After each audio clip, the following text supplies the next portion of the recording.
सफेद शेर। एक खुशहाल जंगल था। सारे जानवर बहुत ही खुशी से और मिलजुल कर रहते थे। उस जंगल में एक बड़ा सा तालाब था। उस तालाब की वजह से जंगल के जानवरों को पानी की कोई समस्या नहीं थी।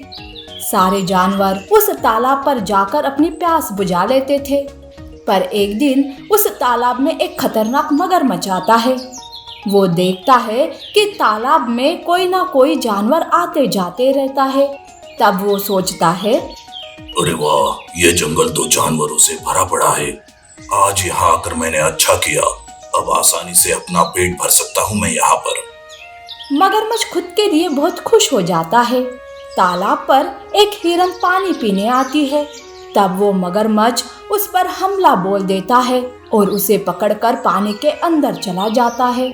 अब ऐसे ही मगरमच्छ तालाब पर आए जानवरों का शिकार करने लगा था। जानवरों को पानी पीने नहीं दे रहा था। इस बार जानवरों के सामने पानी होते हुए भी पानी की बड़ी समस्या आ पड़ी थी। बिना पानी के जानवरों का हाल बेहाल हो रहा था। ये सब देख एक दिन बंदर मगरमच्छ से कहता है, अरे ओ मगरमच्छ, ये क्या लगा रखा है तुमने? क्या तू हमें पानी पीने देगा भी या नहीं? इस तालाब के सिवा हमारे जंगल में कोई दूसरा तालाब नहीं है। हम बेचारे जानवर बिना पानी के तो मर ही जाएंगे। इससे मेरा कोई लेना देना नहीं। मुझे तो बस मेरा पेट भरने से मतलब है। मैं दूसरों के बारे में सोचते बैठूंगा तो मेरा क्या होगा। मगरमच्छ अकड़ से बात करता है।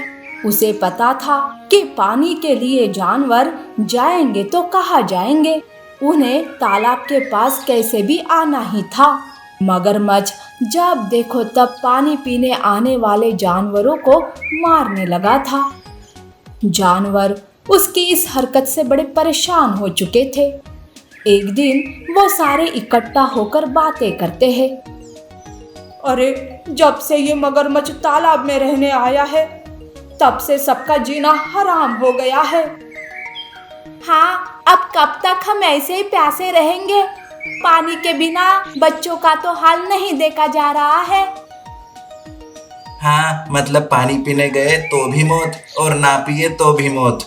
मैंने तो उसे समझा कर भी देखा, पर वो हमारी मजबूरी का फायदा उठा रहा है। अब तो शेर महाराज के पास ही जाना होगा। उस जंगल का राजा एक सफेद शेर था। सफेद शेर बहुत ही समझदार और चालाक था। सारे जानवर सफेद शेर के पास जाते हैं और अपना दुखड़ा उसे बताते हैं। तब सफेद शेर कहता है, इतनी बड़ी बात हो गई और तुम सब अब मुझे बता रहे हो। खैर, कोई बात नहीं है। मैं उस मगरमच्छ को अच्छे से समझाता हूँ। तुम सब चिंता मत करो। सफेद शेर तुरंत मगरमच्छ के पास आता है। मगरमच्छ को सामने देखकर उस पर जोर से दहाड़ लगाता है और कहता है, अरे ओ दुष्ट मगरमच्छ, तेरी हिम्मत कैसे हुई मेरे जानवरों को मारने की? एक तो मेरे बिना इजाजत के यहाँ रह रहे हो और ऊपर से जानवरों को बेरहमी से मार भी रहे हो। देखो, तुम अपना ये नाटक बंद कर दो, नहीं तो। अरे जा जा, राजा होगा तू अपने घर का। मुझे तुमसे कोई डर नहीं लगता, समझे? अगर तू भी पानी पीने आया ना तो मैं तुझे भी नहीं छोड़ूंगा। शेर को मगरमच्छ पर बहुत गुस्सा आता है, पर तब शेर अपने गुस्से पर काबू पाता है।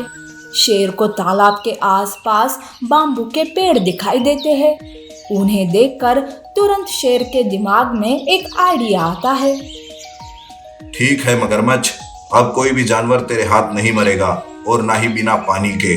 मैं मेरे जानवरों को बिना तालाब के पास आए ही पानी पिलाऊंगा और तू देख कर भी कुछ नहीं कर पाएगा।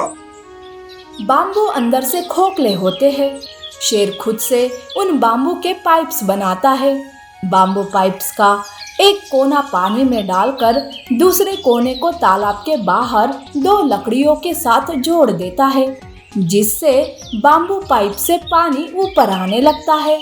ये देखकर शेर बहुत खुश हो जाता है। वो सारे जानवरों को इकट्ठा करता है और कहता है, देखो साथियों, अब तुम सबको तालाब के पास जाने की कोई जरूरत नहीं है। इस बाम्बू पाइप से तुम अपनी प्यास बुझा सकते हो। शेर महाराज की इस आइडिया से सारे जानवर बहुत खुश हो जाते हैं। सारे जानवर बाम्बू पाइप से पानी पीकर खुद को मगरमच्छ से बचा लेते हैं। पर इधर मगरमच्छ को शिकार नहीं मिल रहा था। कुछ ही दिनों में बिना खाने की वजह से मगरमच्छ तड़प तड़प के मर जाता है और जंगल के तालाब की समस्या हमेशा हमेशा के लिए दूर हो जाती है। सफेद बाघ का पुनर्जन्म और काला सूअर। एक बार की बात है, एक सफेद बाघ सिम्बा नदी किनारे कुछ ढूंढ रहा था। काफी देर के बाद वो निराश हो जाता है। वो बहुत ही परेशान हो जाता है कि तभी वहाँ काला सूअर आता है और कहता है, अरे बाघ, मैं कब से देख रहा हूँ कि तुम यहाँ कुछ ढूंढ रहे हो। क्या तुम्हें वो चीज मिल गई? अगर मेरी कोई मदद चाहिए होगी तो बोलो। मैं एक लाल रंग के फूल को ढूंढ रहा हूँ। लाल रंग का फूल मेरे पिताजी के लिए बहुत ही जरूरी है। मेरे पिता सालों से बीमार है और जब उन्हें लाल रंग का फूल सूंघाएंगे तो वो कम से कम खा पी तो भी सकते हैं। जंगल का लकड़बग्गा हमेशा वो फूल लेकर आता था, पर आज वो जंगल में नहीं है और पिताजी की तबीयत खराब हो गई है, इसलिए मैं वो लाल रंग के फूल को ढूंढ रहा हूँ। ये सुनते ही काला सूअर सोच में डूब जाता है। वो भी उस फूल को ढूंढने लगता है और आखिरकार उसे वो लाल रंग का फूल मिल ही जाता है। सिम्बा फूल को देखकर खुश हो जाता है, पर काला सूअर चिंता से सिम्बा से कहता है, अरे मैं एक वैद्य हूँ। मैं मेरे तजुर्बे से कह रहा हूँ कि ये फूल के बारे में तुम्हें कुछ गलत फहमी है। ये किसी बीमारी पर काम नहीं पड़ता। इस फूल की वजह से याददाश्त चली जाती है और ज्यादा दिन इसे इस्तेमाल करे तो मौत भी हो सकती है। ये सब सुनकर सिम्बा चौंक जाता है। वो अपने पिता के बीमारी के बारे में सब बताता है। तब काला सूअर सिम्बा को एक दवा देता है। सफेद बाघ दवा लेकर घर आता है। तब लकड़बग्गा सिम्बा के पिता के साथ ही था। सिम्बा अपने पिता को दवा दे ही रहा था कि लकड़बग्गा कहता है, रुक जाओ सिम्बा, ये कौन सी दवा दे रहे हो तुम अपने पिताजी को? देखो, ये तुम्हारे पिताजी के लिए सही दवा नहीं है। मैं थोड़ी देर क्या नहीं था, तुम तो कुछ भी खिला रहे हो अपने पिताजी को। ये मेरा दोस्त है और मैं मेरे दोस्त को कोई भी दवा खाने नहीं दूंगा। दरअसल वो फूल ही जहर है, जहर, जिसका जहर हमें तो नहीं दिख रहा, पर उसका असर धीरे धीरे होता है। मुझे उस फूल के बारे में सब पता चल गया है। ये सुनकर लकड़बग्गा मन ही मन सोचता है, अरे ये क्या, कैसे पता चल गया सच? अगर बाघ को यह सब याद आ गया तो मैं कहीं का नहीं रहूंगा। कैसे भी करके सिम्बा को रोकना होगा। सिम्बा बाघ को दवाई खिलाता है। तब लकड़बग्गा डर के मारे पीछे से सिम्बा पर वार करता है। अचानक हुए हमले से सिम्बा उभर नहीं पाता है। लकड़बग्गा सिम्बा पर वार करने लगता है, जिस वजह से सिम्बा वही मर जाता है। तो बाघ दवाई खाते ही उसे सब याद आने लगता है। सामने लकड़बग्गे को देखकर बाघ कहता है, लकड़बग्गे, मैं तुम्हें जान से मार दूंगा।